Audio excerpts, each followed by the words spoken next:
saya Nita dari kelompok 3 akan menjelaskan tentang definisi laporan penelitian.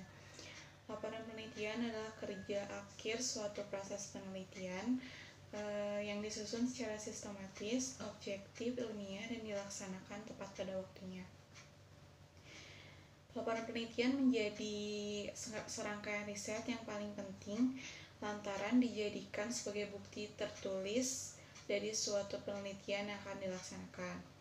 Lalu kemudian ada jenis-jenis laporan penelitian. Di sini ada tesis dan disertasi. Tesis dan disertasi yaitu laporan penelitian kesiapan untuk menjadi magister dan doktor. Panjang tesis dan disertasi ini bervariasi tergantung dari universitasnya masing-masing. Lalu kemudian ada artikel jurnal. Peneliti mempersiapkan sebuah artikel untuk pembaca publikasi ilmiah serta untuk editor dan individu yang meninjau penelitian. Lalu yang terakhir adalah makalah konferensi. Sebuah norma penelitian adalah bahwa individu secara terbuka dapat berbagi laporan penelitian mereka sehingga informasi dapat diakses oleh masyarakat umum. Selanjutnya ada langkah-langkah membuat laporan penelitian. Hal pertama yang harus kamu lakukan dalam membuat laporan penelitian yaitu menentukan topik. Topik di sini bisa ditentukan oleh dosen ataupun pilihan kamu sendiri. Lalu selanjutnya membuat kerangka laporan. Kerangka laporan berisi sekumpulan tulisan utama yang menggambarkan inti dari sebuah laporan penelitian. Pembuatan kerangka ini bertujuan mempermudah pengaturan dan penyusunan laporan yang telah kamu buat. Misalnya jika membuat sebuah laporan kegiatan KKN, maka kamu bisa menulis terlebih dahulu tulisan utamanya, antara lain profil lokasi KKN, potensi lokasi KKN, kegiatan utama KKN, hasil kegiatan KKN, dan seterusnya. Lalu kemudian mulai menulis laporan. Menulis laporan, jangan lupa tulis laporan dengan struktur yang baik dan benar. Mulailah menulis dari bagian pendahuluan sampai dengan penutupan. Untuk penulisan laporan, gunakanlah kalimat yang jelas serta berdasarkan data dan fakta yang ada. Perhatikan juga format laporan jika sebelumnya sudah diberikan oleh dosen. Lalu yang terakhir, menyunting laporan. Perhatikan apakah terdapat kesalahan penulisan atau kesalahan ejaan. Jika terdapat kesalahan, segera sunting bagian tersebut agar laporan bisa segera dipublikasikan, entah itu dikumpulkan dalam bentuk cetak ataupun file. Bismillahirrahmanirrahim. Assalamualaikum warahmatullahi wabarakatuh. Kali ini kita akan membahas mengenai sistematika penulisan. Dalam sistematika penulisan ini terdiri dari 5 bab.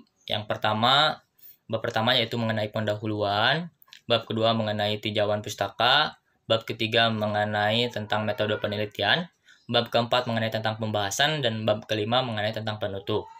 Namun kali ini saya akan membahas mengenai bab 1 tentang pendahuluan, yang dimana diantaranya terdiri dari yang pertama latar belakang, yang kedua adanya rumusan masalah, yang ketiga yaitu mengenai tujuan penelitian, dan yang keempat, yang terakhir yaitu mengenai tentang manfaat penelitian.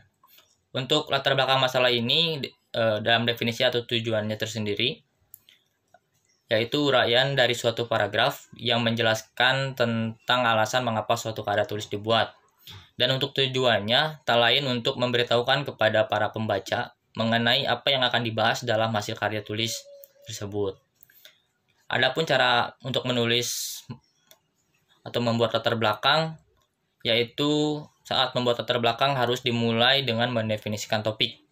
Nah, dalam paragraf pertama nih, kita tahu bahwa dapat menuliskan terkait gambaran umum ke khusus maupun khusus ke umum. Dengan menjelaskan gambaran tersebut akan memudahkan pembaca dalam mengetahui isu serta permasalahan yang akan diangkat di dalam penelitian karya tulis ilmiah, makalah ataupun sebagainya. Lalu di paragraf kedua, menjelaskan terkait dengan fakta dan juga data yang didapatkan dari sumber yang benar, serta memberikan ulasan dari penelitian yang terkait dengan isu yang diangkat, serta dengan memberikan bagaimana pendapat ahli yang mengangkat isu yang sama dengan permasalahan yang diangkat. Nah, untuk yang paragraf penutup, yang ketiga ini menjelaskan kepada para pembaca terkait pemberian solusi atau penyelesaian masalah yang akan menjadi judul makalah ataupun karya tulis ilmiah. Lalu ada juga mengenai isi latar belakang. Adapun isi atau poin yang ada dalam sebuah latar belakang, yaitu suatu alasan rasional dan esensial berdasarkan dalam data, fakta, maupun referensi yang ada, yang kemudian alasan tersebut dipakai sebagai acuan bagi sang peneliti. Lalu yang kedua adalah gejala-gejala yang ada di lapangan, yang lalu memunculkan permasalahan untuk selanjutnya diteliti lebih lanjut. Yang ketiga yaitu adanya permasalahan yang kompleks dan pelik yang muncul jika dibiarkan begitu saja, serta tidak secepatnya dicari solusinya. Lalu yang keempat yaitu pendekatan yang ditinjau pada segi teoritis yang bertujuan untuk mengatasi masalah. Nah, itu adalah latar belakang yang ada di bab 1. Lalu kita akan mengenai tentang rumusan masalah. Nah, untuk rumusan masalah adalah hal yang paling mendasar dalam proposal penelitian. Adapun definisi rumusan masalah menurut beberapa para ahli seperti Pariarta Westra pada tahun 1981, bahwa suatu masalah yang terjadi apabila seseorang berusaha mencoba suatu tujuan atau percobaan yang pertama untuk mencapai tujuan itu hingga berhasil.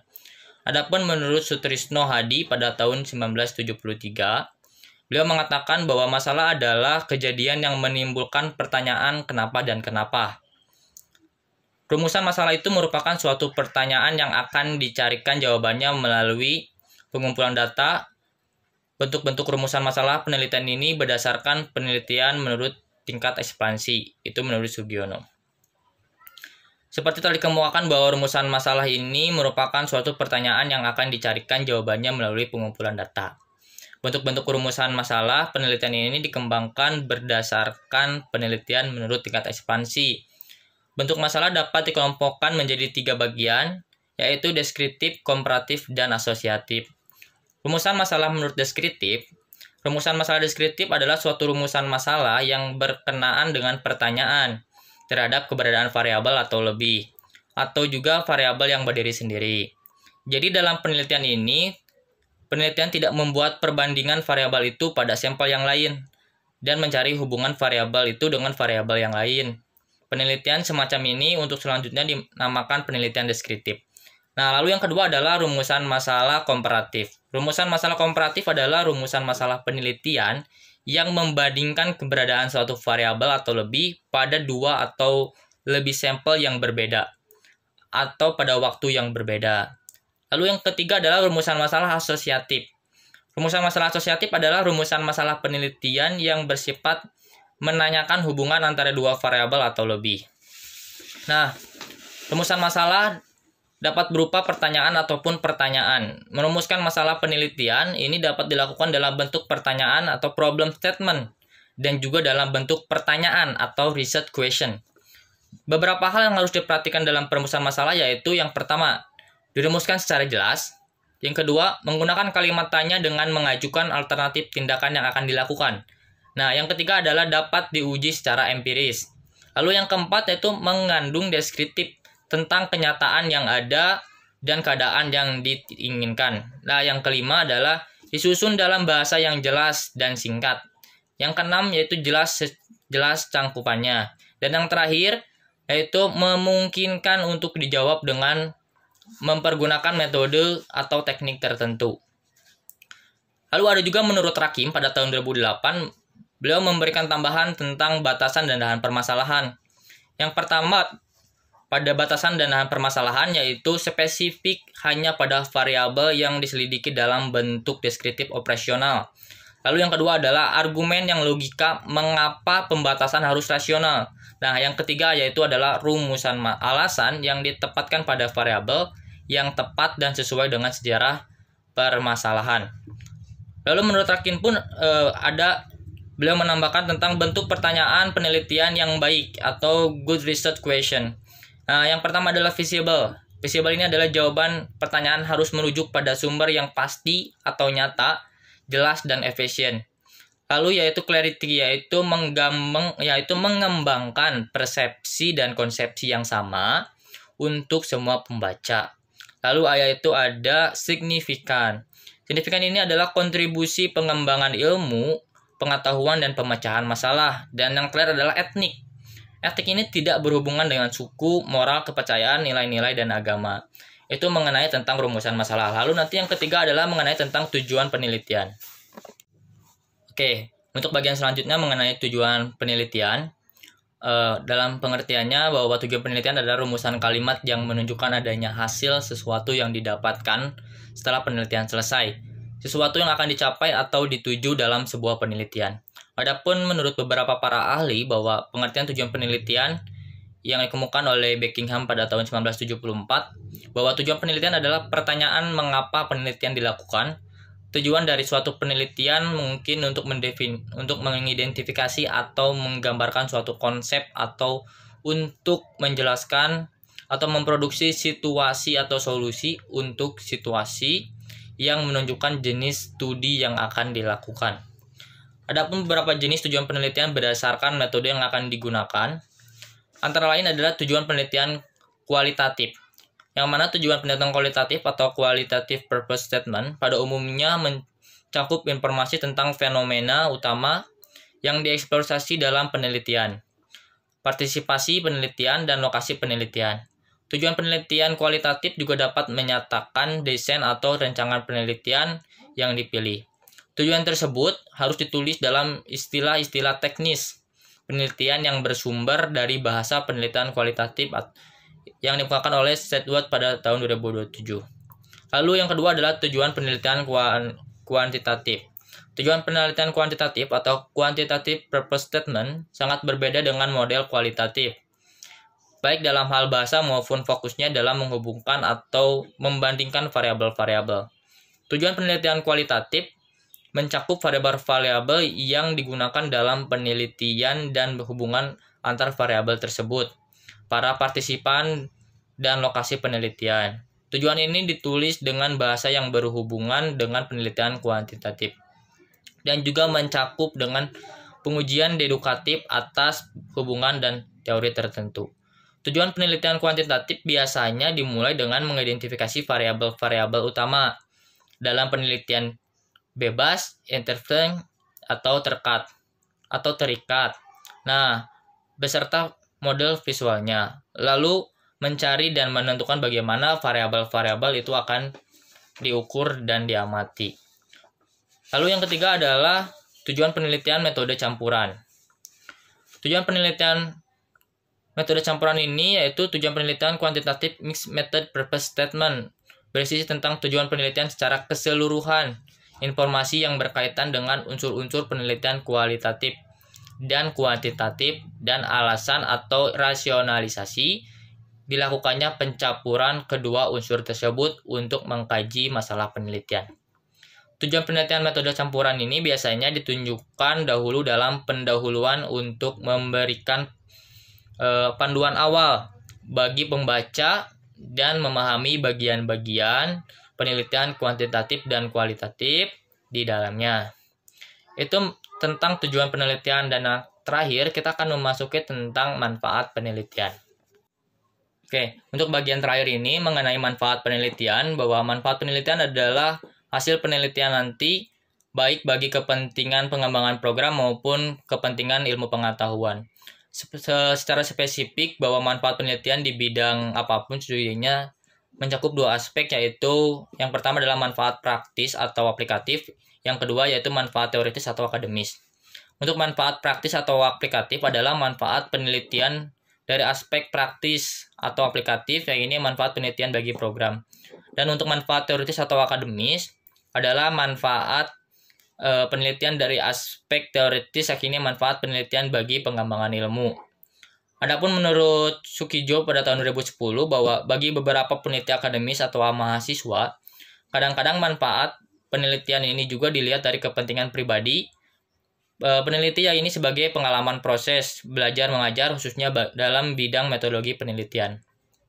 Sebenarnya manfaat peneliti seperti ini tidak perlu dicantumkan karena memang penelitian apa saja bagi peneliti otomatis merupakan pengalaman pribadi dalam melakukan penelitian. Itu yang tadi menurut Skujut pada tahun 2010.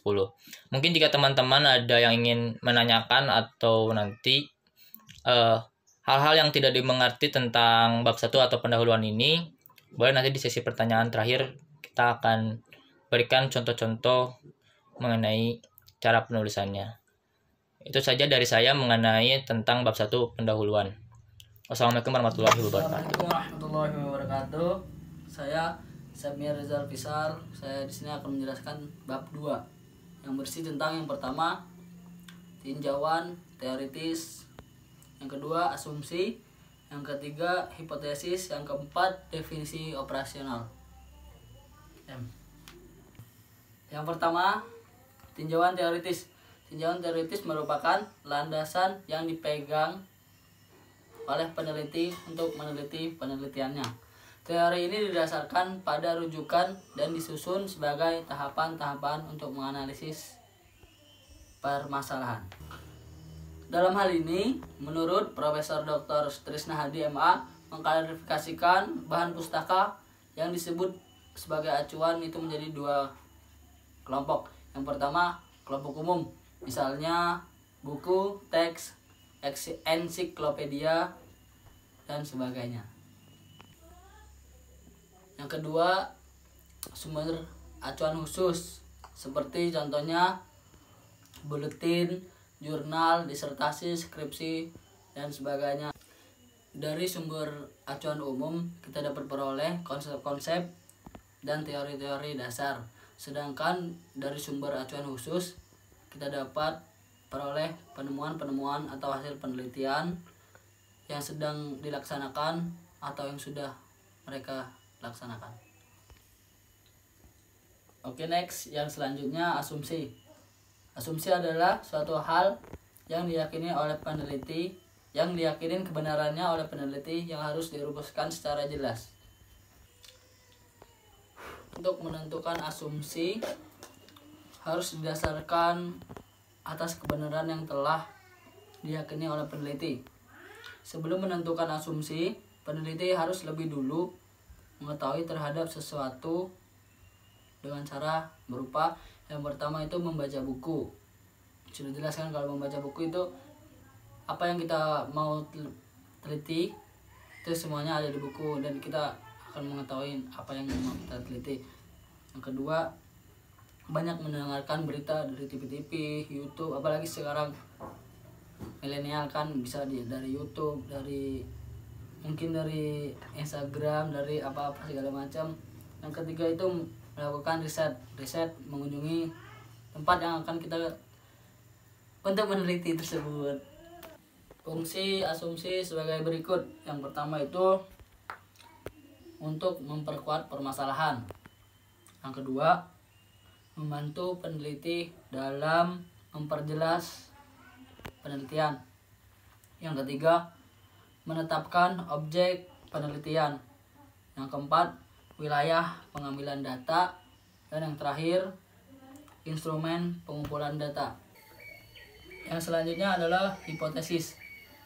Hipotesis secara epistemologis berasal dari kata Yunani, yaitu hypo, yang artinya di bawah, terus tesis, yang artinya pendirian, pendapat atau kepastian. Stop. Dari pengertian secara epistemologis, kita semua dapat mengambil gambaran bahwa hipotesis adalah jawaban sementara suatu permasalahan yang bersifat praduga atau dalam kurung masih menduga-duga, yang harus dibuktikan kebenarannya melalui riset atau penelitian. Yang terakhir adalah DO, definisi operasional, adalah aspek penelitian yang memberikan informasi kepada kita bagaimana caranya mengukur suatu variabel. Definisi operasional merupakan informasi ilmiah yang sangat membantu peneliti yang ingin melakukan penelitian yang sama. Contohnya adalah membuat skripsi. Peneliti akan mengetahui bagaimana caranya melakukan pengukuran terhadap variabel yang dibangun berdasarkan konsep yang sama. Dengan demikian, ia dapat menentukan apakah tetap menggunakan prosedur pengukuran yang sama atau diperlukan pengukuran yang baru. Logikanya, boleh jadi antara peneliti yang satu dengan peneliti yang lain bisa beda definisi operasional dalam satu judul skripsi yang sama. Assalamualaikum warahmatullahi wabarakatuh. Di sini saya akan menjelaskan materi bab 3. Yang pertama ada metode penelitian. Metode penelitian adalah sebuah proses kegiatan mencari kebenaran terhadap suatu fenomena ataupun fakta yang terjadi dengan cara yang terstruktur dan sistematis. Proses ini biasanya dilakukan oleh ilmuwan atau pakar yang berhubungan dengan hal yang akan dicari kebenarannya. Jadi secara sederhana, arti dari penelitian adalah upaya untuk mengetahui sebuah fenomena dengan rangkaian yang sistematis. Yang kedua ada sumber data. Yang dimaksud sumber data dalam penelitian adalah subjek dari mana data dapat diperoleh. Jadi, yang dimaksud sumber data adalah subjek penelitian di mana data menempel. Sumber data dapat berupa benda, gerak, manusia, tempat, dan sebagainya. Yang ketiga, ada teknik pengumpulan data dan instrumen.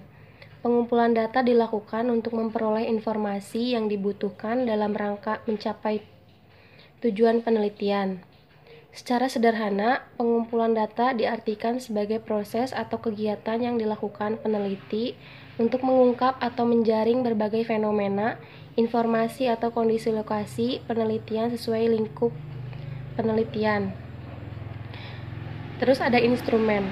Instrumen penelitian adalah alat bantu yang dipilih dan digunakan oleh peneliti dalam kegiatannya mengumpulkan agar kegiatan tersebut menjadi sistematis dan dipermudah olehnya.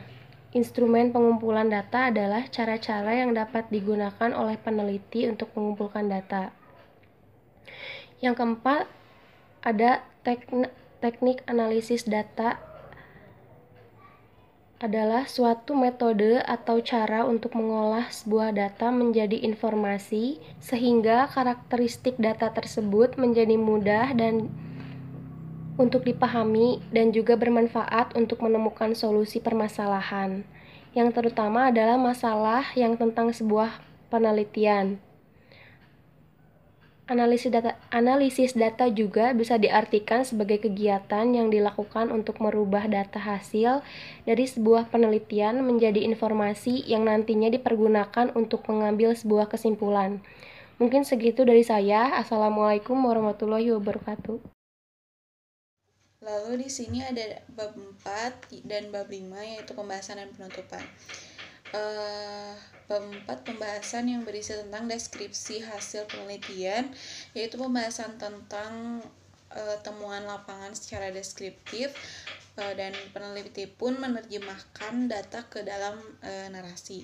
Lalu kemudian analisis data, yaitu pembahasan lebih dalam tentang temuan lapangan, data yang sudah diolah, diinterpretasikan pada bagian ini.